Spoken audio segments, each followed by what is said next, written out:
Chromosomes. Little strands of nucleic acids and proteins are the fundamental genetic instructions that tell us who we are at birth. Most people are born with 46 chromosomes, but each year in the United States, about 6,000 people are born with an extra chromosome, making them a person with Down syndrome. If you've ever encountered someone with Down syndrome, you know that they are some of the kindest, most joyful people you will ever meet. They truly have something extra. My name is Lisa Nichols, and I have spent the last 24 years as both the CEO of Technology Partners and as the mother to Allie. Allie has something extra in every sense of the word. I have been blessed to be by her side as she impacts everyone she meets. Through these two important roles as CEO and mother to Allie, I have witnessed countless life lessons that have fundamentally changed the way I look at the world. While you may not have an extra chromosome, every leader has something extra that defines who you are. Join me as I explore the something extra in leaders from all walks of life and discover how that difference in each of them has made a difference in their companies, their families, their communities, and in themselves.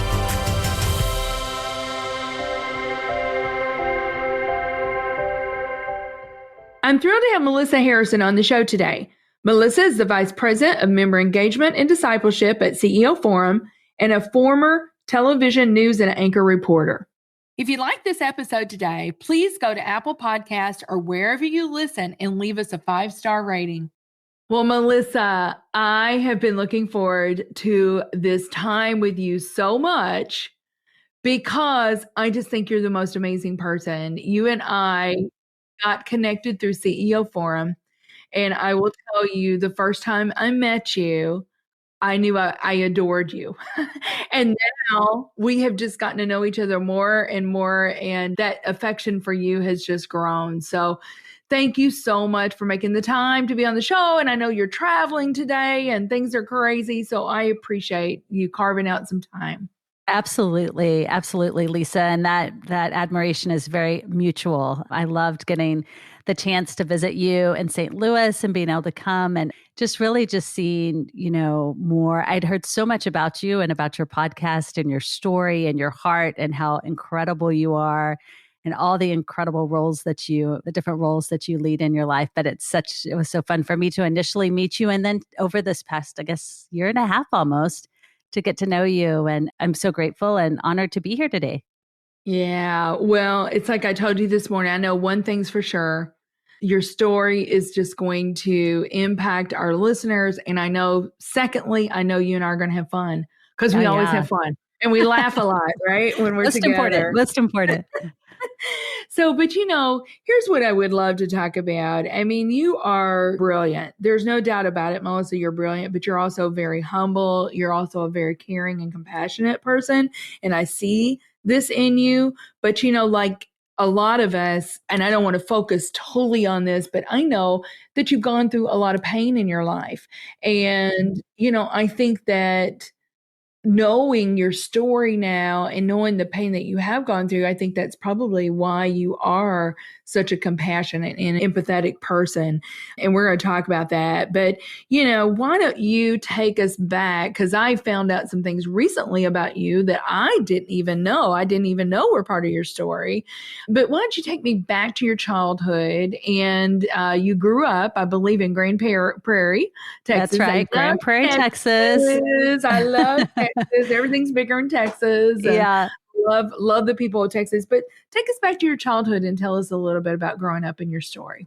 Yeah. So I was adopted into a family in Grand Prairie. My mother and father, my adopted mother and father, who are my mother and father to me, they adopted me. I was almost 2 years old. I had been in foster care in Dallas County and had been given up for adoption. Actually, have recently, in the past couple of years, discovered more about my story, that I was actually taken into CPS custody because my birth mother was facing some very significant challenges.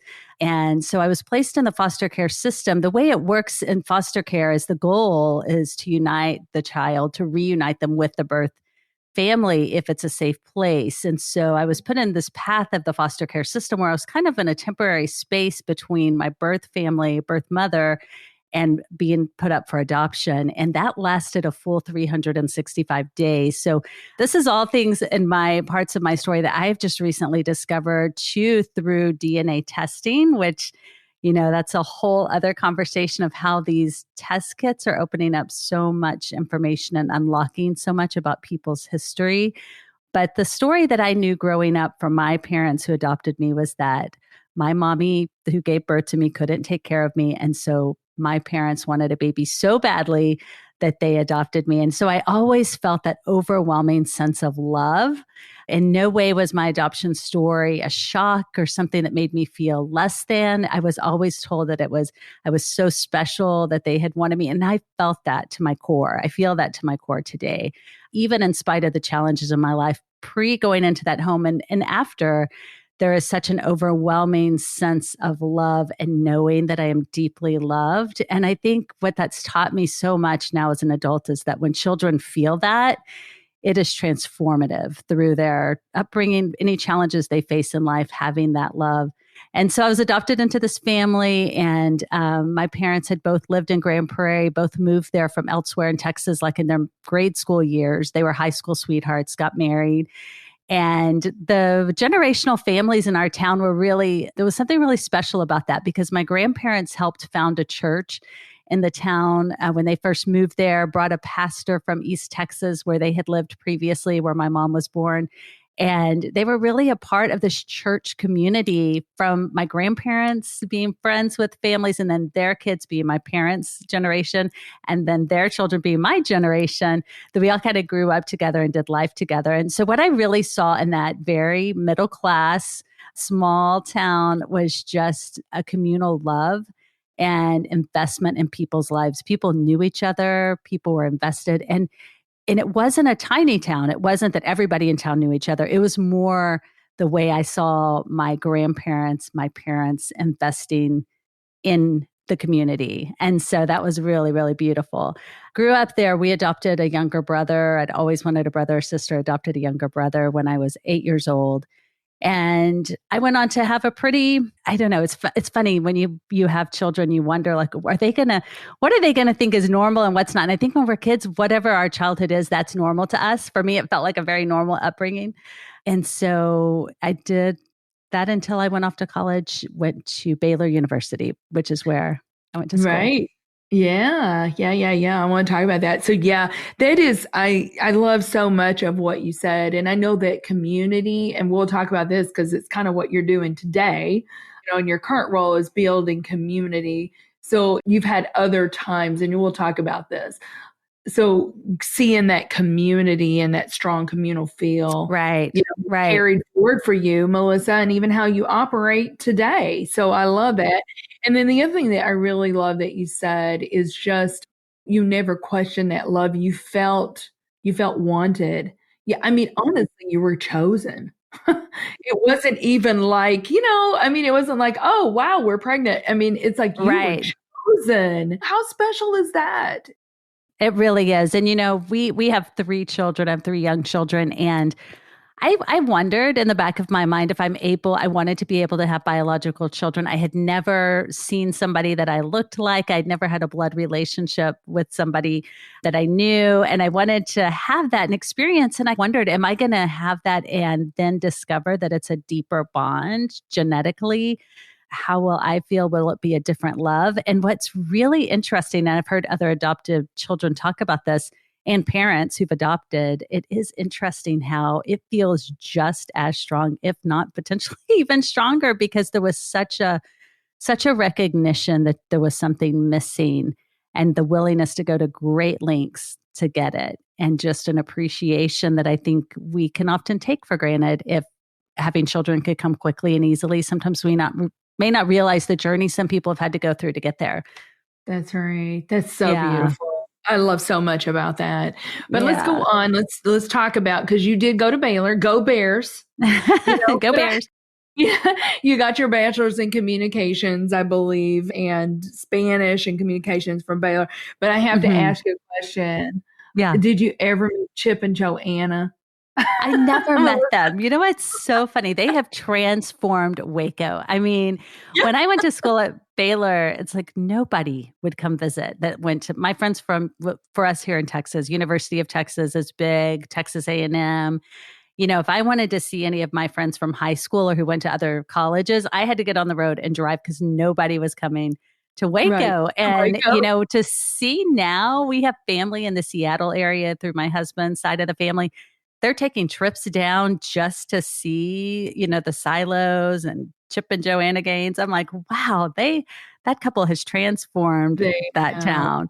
I Yeah. think they were It's in on my school. bucket list. It's definitely on my bucket Is list to it? go to Okay. You'll have to Minnesota. Yeah. tell me Oh, when you yeah. come. For sure. Okay, Yeah, Melissa. they're a Sounds good. great couple. I did not know them at Baylor, but they were there about the same time that I was in college. Mhm. So Well, it's maybe we can fun. meet them together. That would Yeah, be that'd fun. be great. But you started your career as a news producer. I just love the journalistic, the story. You love a Yeah. story.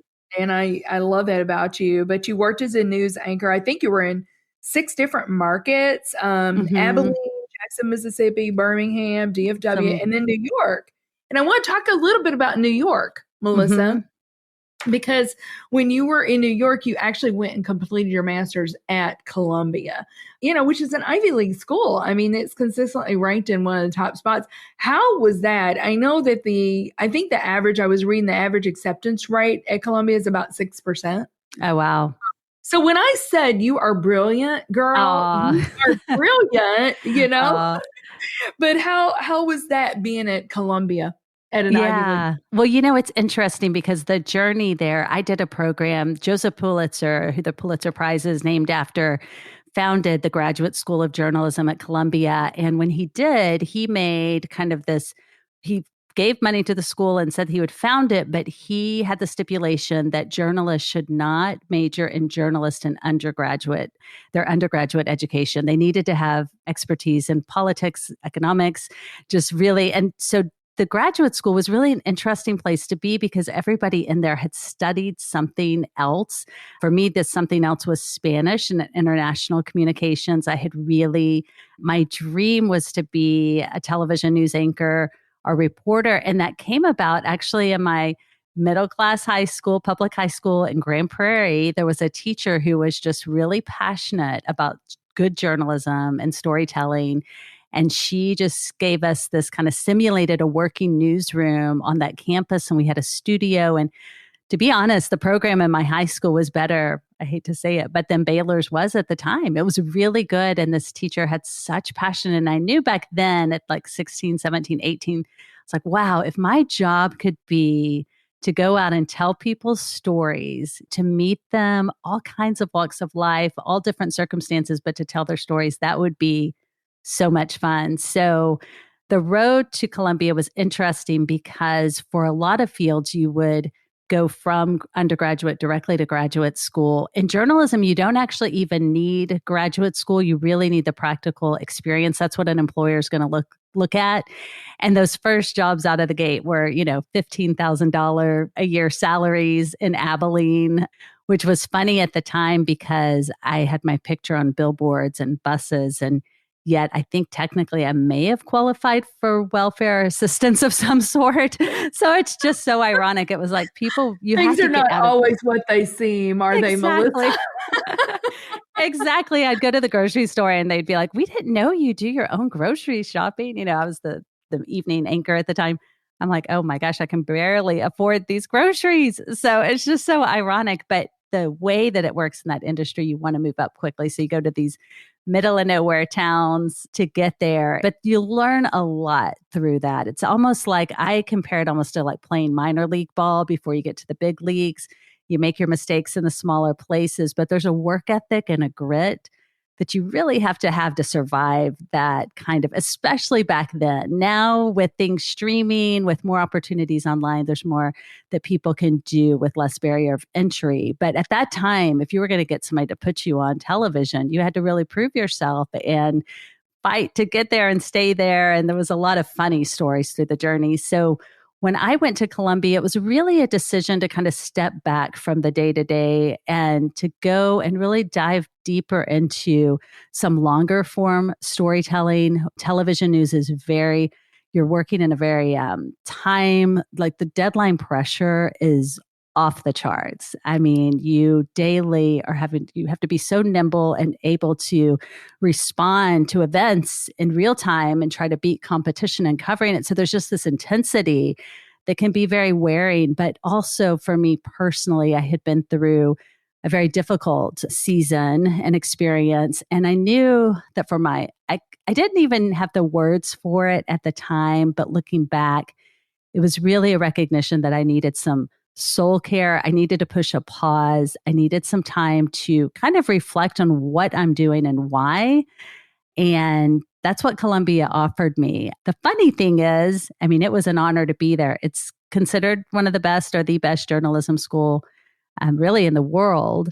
But I, will say that some of those stories I covered in Abilene and some of the things in Jackson, Mississippi, I mean, they may have been tougher than Columbia was, but it was a great opportunity to really connect. And in the media capital of the world, I mean, in New York City, it's really, if you can be there. And it is, I love New York. One thing we would do growing up is take these cross-country camping trips around the country. And my parents didn't have a lot of money, but they wanted to show us the world. But what we could afford to do was camp. And we saw 46 of the 50 states by the time I was 16. I had not even been on an airplane yet. And I remember the first time we went to New York, just saying, I want to live here one day. And so Columbia was really the vehicle that got me there. And I loved it. Some people don't love New York. I really do love it.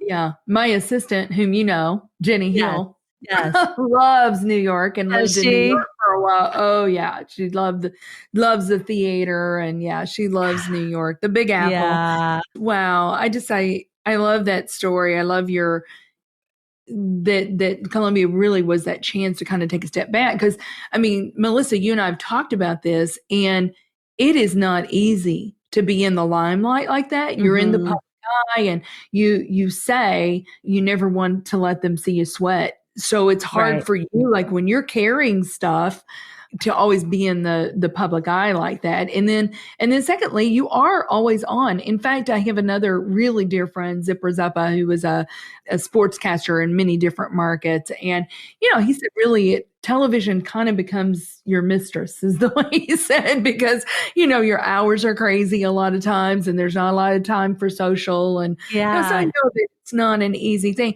But I want you to talk about, because when you were in New York, and this is kind of going back to your love for community, Melissa, you founded an organization, and I think it's called Pure Women's Ministry. You've always had a heart for women, but that is an organization that you founded, maybe co-founded, I'm not sure. But what was the gap that you were seeking to fill when you found that organization? Yeah, well, part of my story is before I moved to New York, I had been through a real tragic situation. My mom had actually been murdered, and it's a long story. But for me, when the thing that I loved about my role and my job was the storytelling. I find, I really appreciate the power of a story, the transformation it can bring. But, when you're telling other people's stories, it's so easy. And I really enjoy telling other stories more than my own, even to this day. There can be a discomfort in how do you wrestle with your own story and what it is. And especially for me at the time, it shattered an illusion that I had in two areas of my life. One, professionally, we would go into, as news reporters, I've been, in drug busts, with police officers. I've stood in the middle of a Category 5 hurricane reporting. I've been in a standoff whenever they're, heavily armed militia people there ready to fire. And you always had this sense that all those situations, I felt bulletproof. I felt like there was something between me and the story, and that my role was to tell the story. I didn't do anything, I don't think, really reckless. If I felt unsafe, I would have left. But there was a wall between me and the tragedies I was covering, or the risk that I was reporting on. And I think when my own life, when this happened, I was 25 years old. And, for me, it just early in my career shattered that illusion that bad things don't happen to good people, or that people like us couldn't be victimized or be impacted in a way that I always thought that happened to others. And so that was the first illusion. The second was, as a believer, I'm a Christian, and my faith, I think I felt very secure in that, as I talked about, that generational faith that was passed down, that I was adopted into that family, salt of the earth people, loved God, served the Lord, really beautiful. So all the seeds they had sown were good that I could see. And I just was shocked that something like this would happen, that God would allow it to happen. And I didn't know how to reconcile that. And I think for me, in my newsroom, it not only shattered my illusion, but my colleagues really rocked their world too, because if that could happen to me, it could happen to them. And I think for all of us, it was a wake-up call. And I think when I went back into the newsroom, this was before I got to New York. I was working in Birmingham, Alabama when my mom died. And I had been on the big stories of the night. That was always kind of my thing. And all of a sudden they wanted to send me on like cake bakes and all these things that were a real second segment or something after weather at the end of the show, and I'm like, guys, I can do this. But what it required was putting on a mask.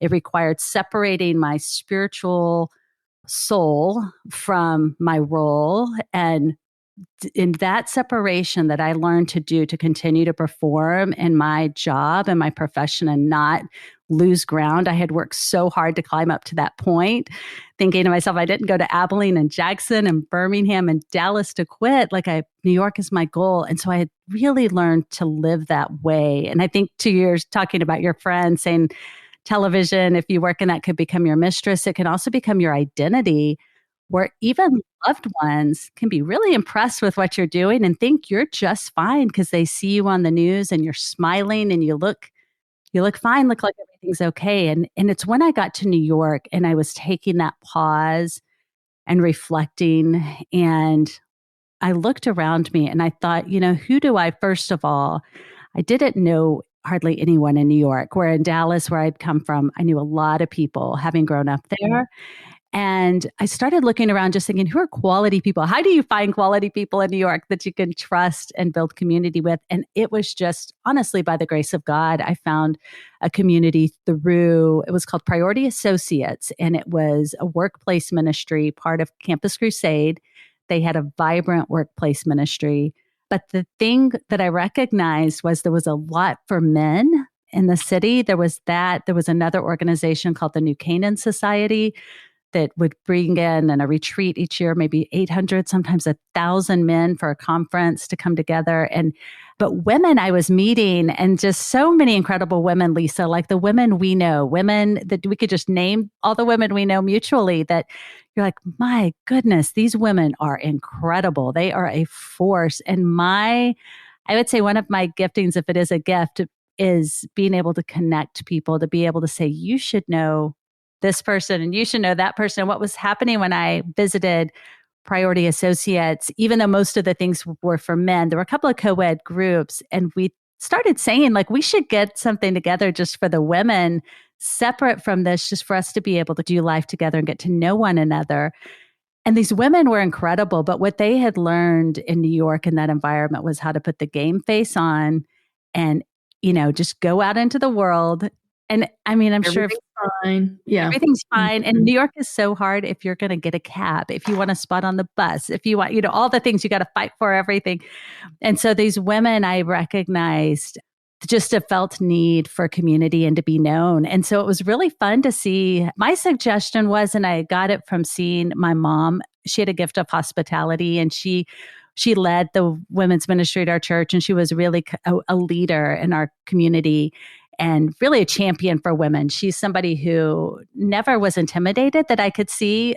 She just didn't have an insecurity. It was more just how could she love and serve all kinds of women. And so it was funny in New York, I just had all of a sudden this desire to get this group together. And all of a sudden, and it was really funny because in New York, you have your small apartment, and some people, you may have heard this, Lisa, even use their ovens for storage. Like they use their ovens because you don't cook in your apartment. Right. So sometimes people put sweaters in their oven Right. because you're running out of room.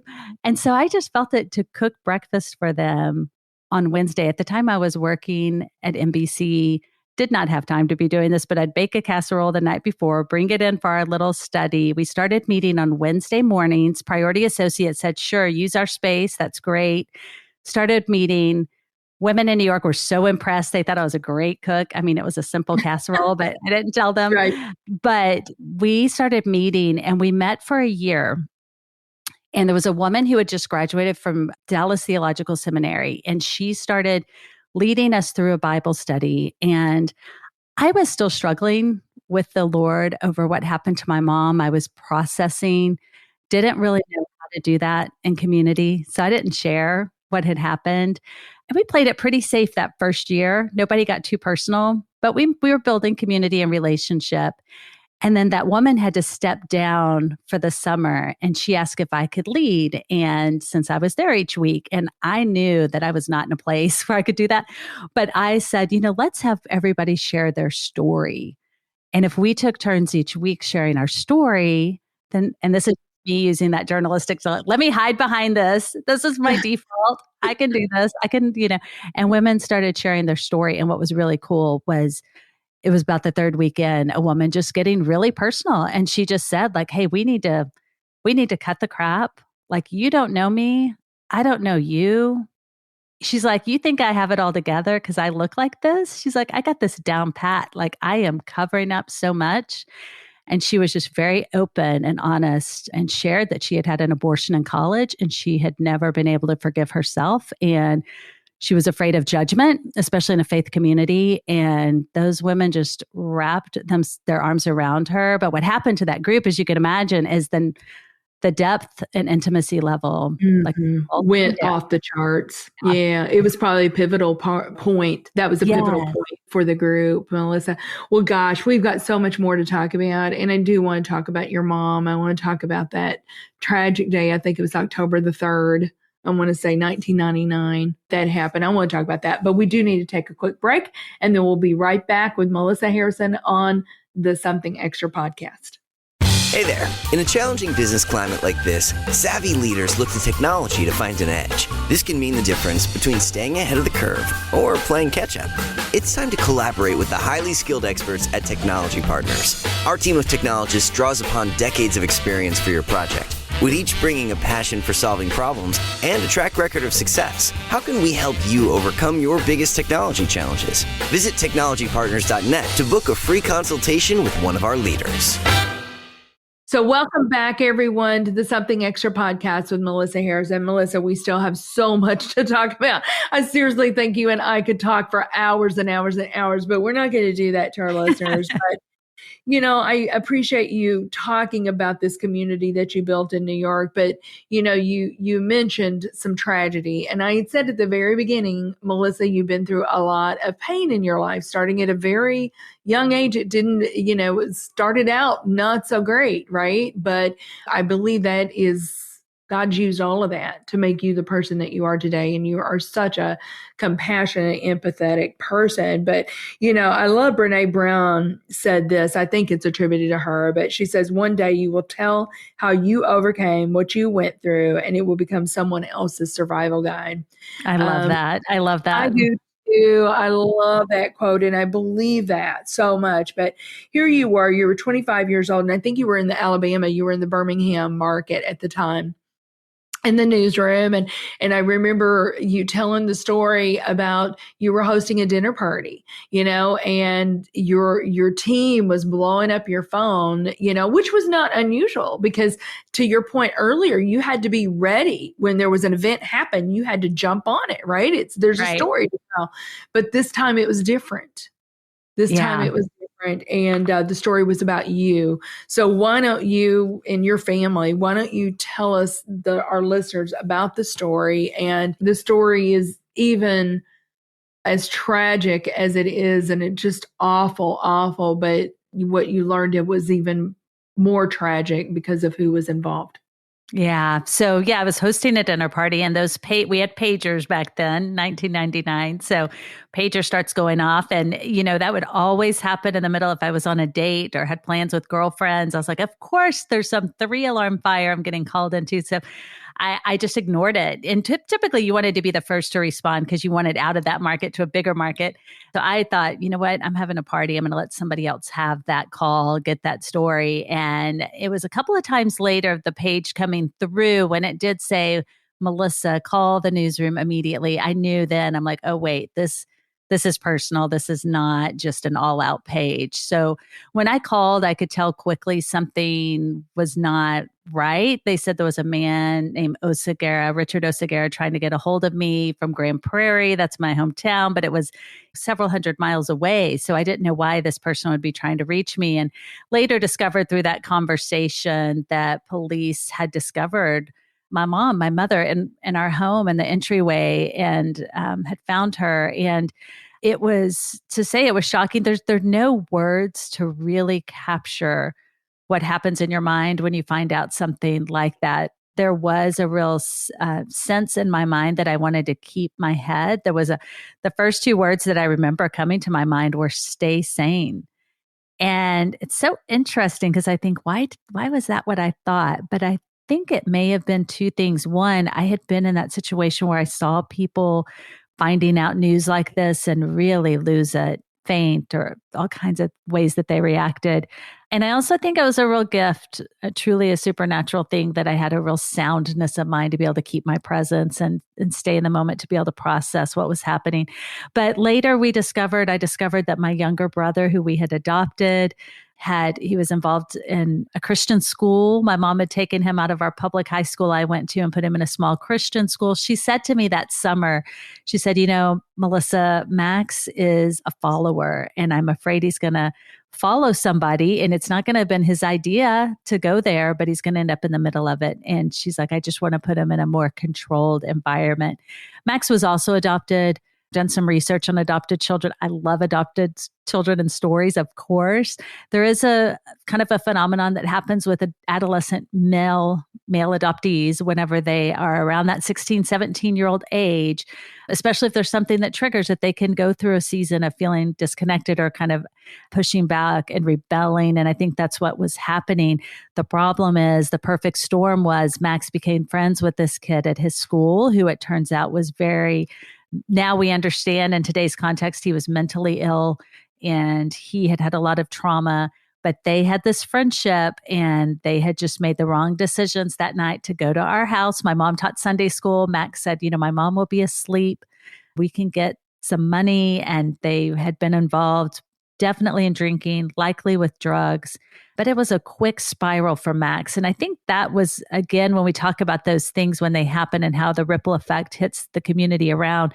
For our church community and our faith community, it was just shocking that Cindy Tamplin, of all mothers, that this would happen to. Our home was the home everybody went to after the football games and the youth group, and all the moms called her for advice on certain things. And so she was the resource. And it was heartbreaking for me to even understand my brother's involvement. It would take a long time. And I don't think, really it's hard to go into graphic detail of what happened. But I think overall, Max's role was more of an accomplice, but per Texas law, just being present, you're equally responsible.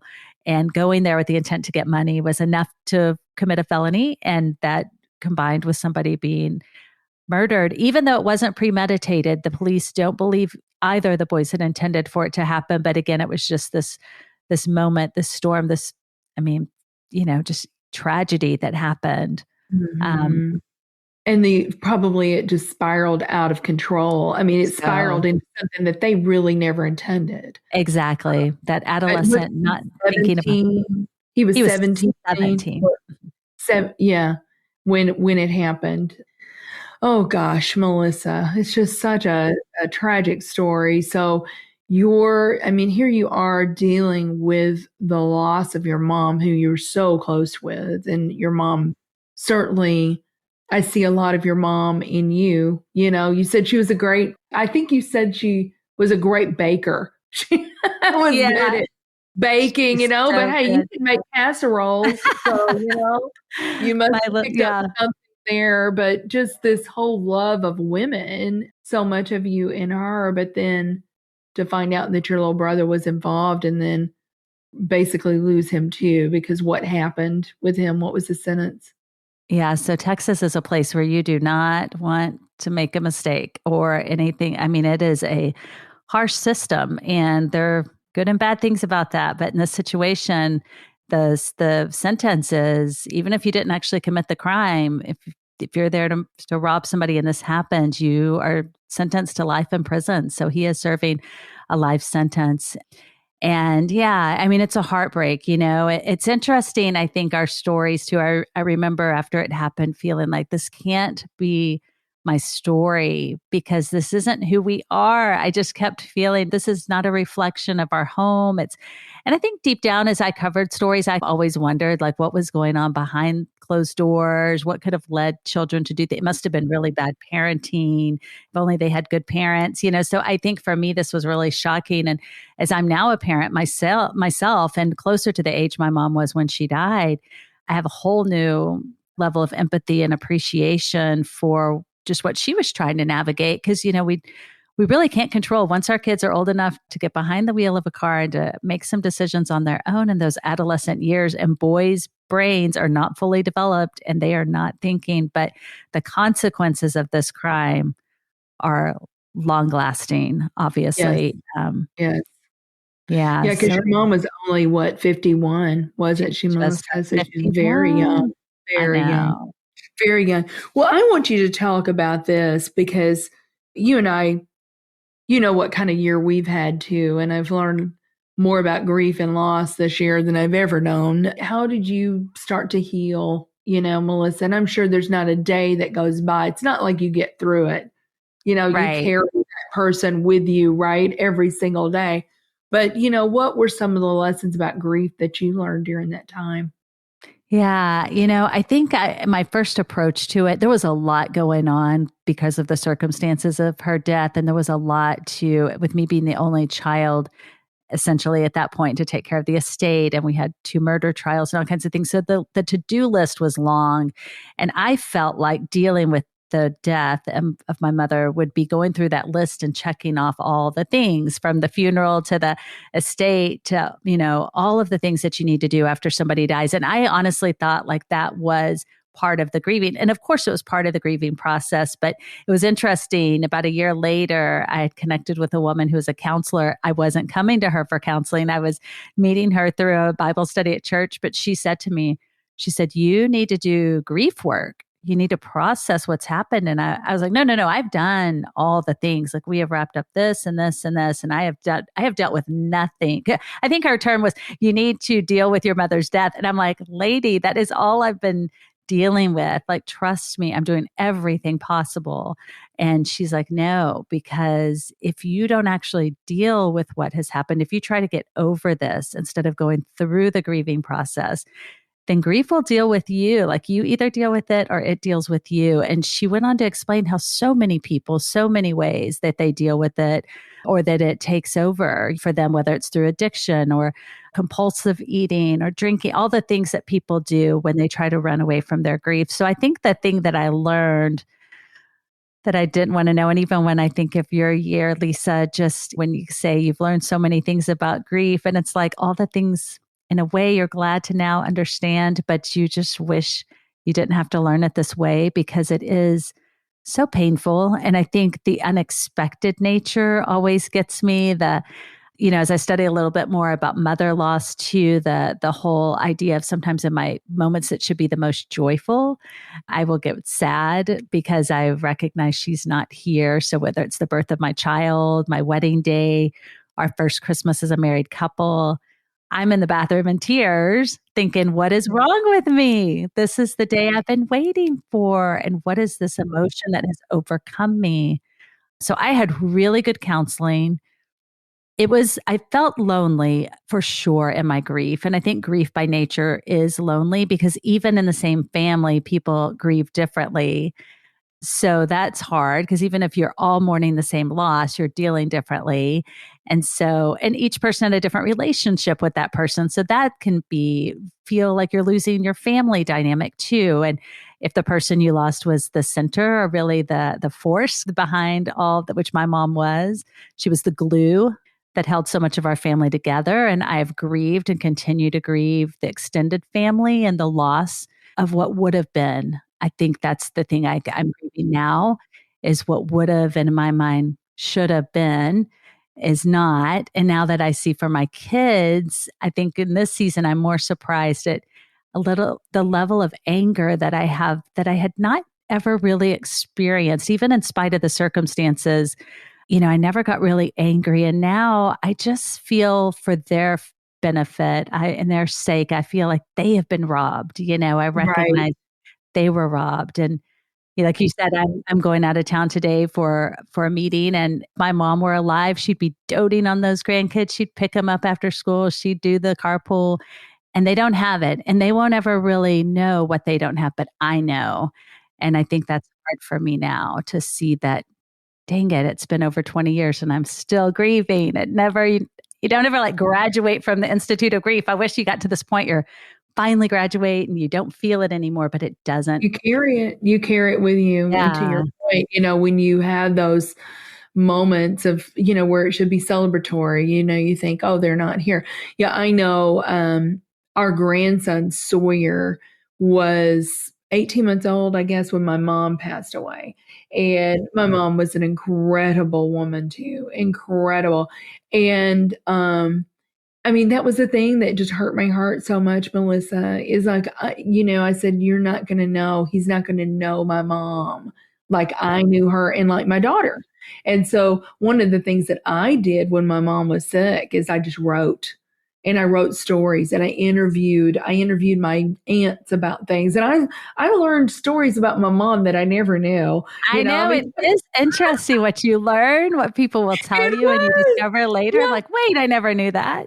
Yeah, I remember my dad saying, yeah, but he had my mom and dad, it's kind of not rags to riches because they're not rich but my dad grew up very, very poor, but he worked really hard all of his life to have everything that they had. And he had a little red sports car.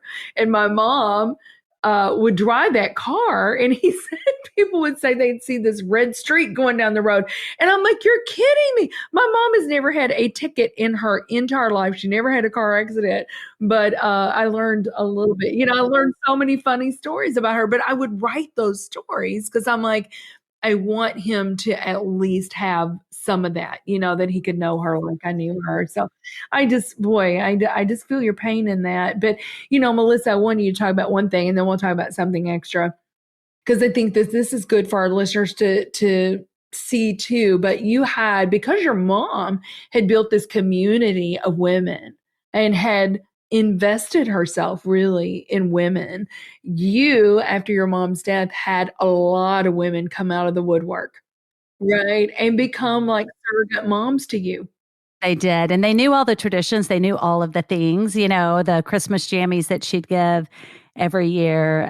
So that first year, I got like 22 pair of Christmas jammies, and there is something, and that is a good reminder for me now too, is to make sure that we're investing in our children's lives so that even when we're gone, there's a community around that can love on them. Because I was really, really blessed through that. And they are beautiful. These women put on pre-COVID, the 20th year they did it was the year right before COVID. So 2019, they would put on an annual benefit in her honor and raise money for an organization she was really passionate about called Brighter Tomorrows.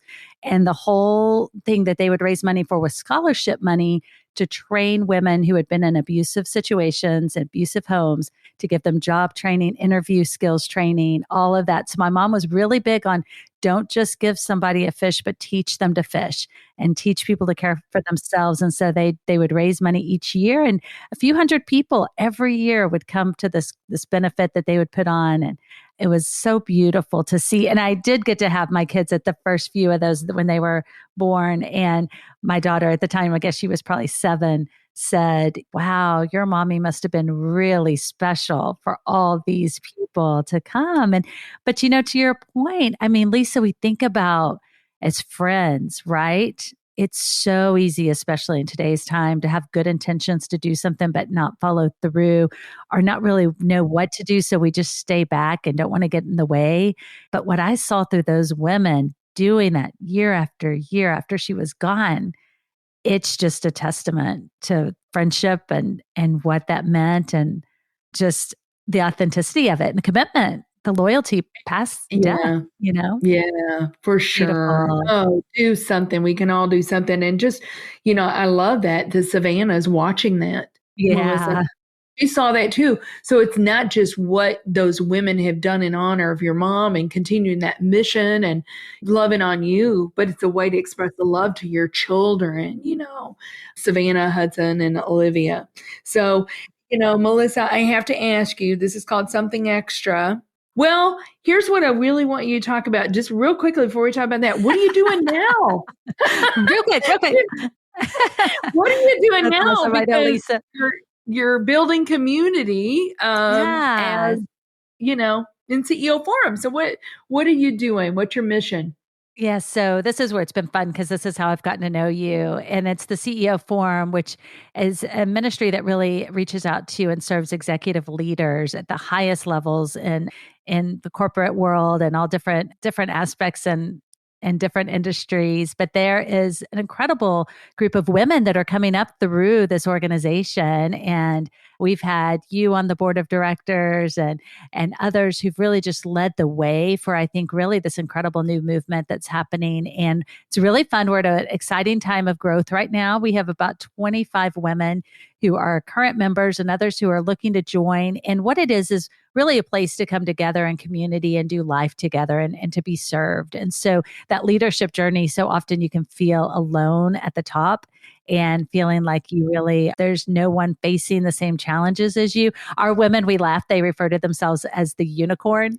They said, I feel like, you hear women say, I feel like I was a unicorn, the only female in the room, maybe the only person of faith here, only, female.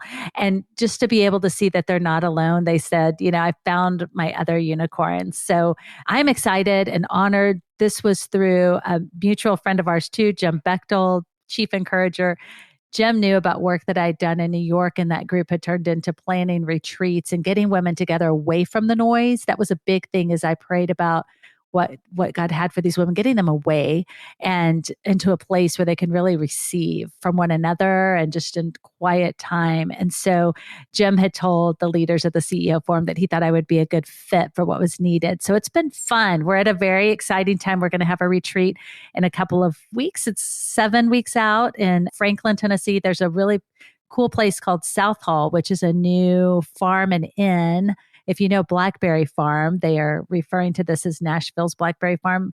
And so it's just a perfect setting to see these women come together, and we're getting great response. So we do have openings to be able to invite a few special guests. So would love if any of your listeners, are interested in learning more about the CEO Forum. It's theceoforum.org is our website. And then just my email is melissa@theceoforum.org. So anyway, we can help connect. I think it's fun to see how people are being brought together. And I just get a sense it's for such a time as this. And so I can't wait to see what's going to happen with these women uniting and just cheering each other on. And so many of the people, Brittany Ruby Miller, a couple of episodes ago, anybody listening who didn't hear that one, that is this fantastic, incredible story that she has. And it's women like that we can cheer each other on. And I think it's important. One thing I did learn from my mom's journey that kind of, I think deep down is a big part of my passion, is that even though she was surrounded by an incredible group of women who loved her and would have done anything for her, my mom was struggling with my brother at the time, and she didn't tell anyone. And I think at that generation, they couldn't it was almost a betrayal. If you tell somebody you're struggling with your spouse, with a child, you don't want to embarrass, you don't want to let that guard down. You feel like you need to keep that up for your family and have privacy, and family things stay private. And I get that. But through counseling, I really did ask one day, what could my mom have done? Is there anything she could have done differently? And And it really, I think if she had let somebody in and said, I'm scared. She did some things in the home. She hid some jewelry. She did some things that made me later realize I think she was worried. Something like not what happened, but maybe somebody'd come in and want money or something.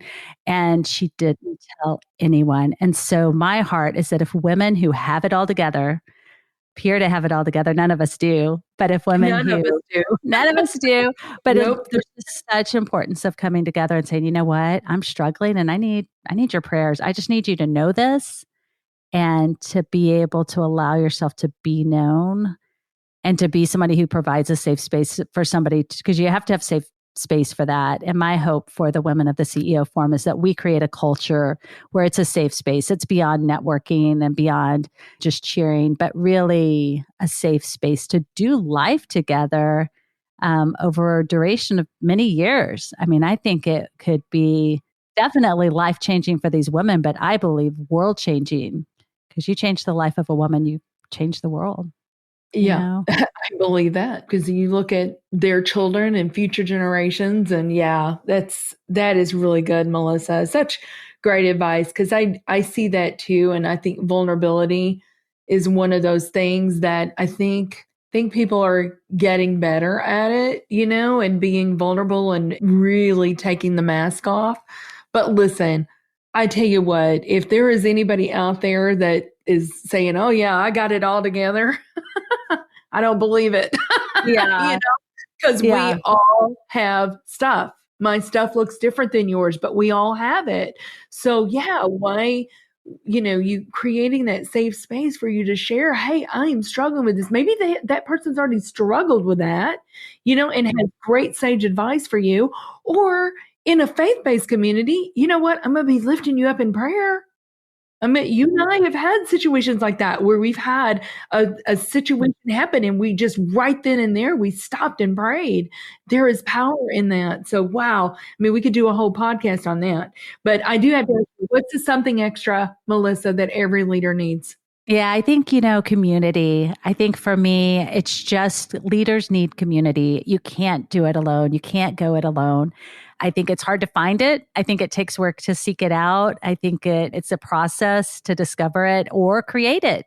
Maybe if you don't see it where you're at, maybe you create that community like that small group of women did in New York and just start doing life with people and meeting consistently and be the one that gets it going. But I think it's a fallacy to think that we can go at life alone. And the leadership journey is tough and it is challenging. And to have people alongside you who are doing life at the level you're doing life and to allow you to know in those, those dark, challenging times that you're not alone and to be able to pour that into somebody else and train up a new generation to live that way. I think that's really, really important. So I would say that would be the thing I would say leaders cannot live without. Right. Community. That's a good one. Well, Melissa, this has been so much fun. This is probably the most fun thing I'll do all day long. So thank you so much for Thank you, Lisa. So fun to meet you. It was awesome. Thank you for listening to today's show. Something Extra with Lisa Nichols is a Technology Partners production. Copyright Technology Partners, Inc. 2019. For show notes or to reach Lisa, visit tpi.co/podcast. Don't forget to leave a review on Apple Podcasts, Google Play, or wherever you listen.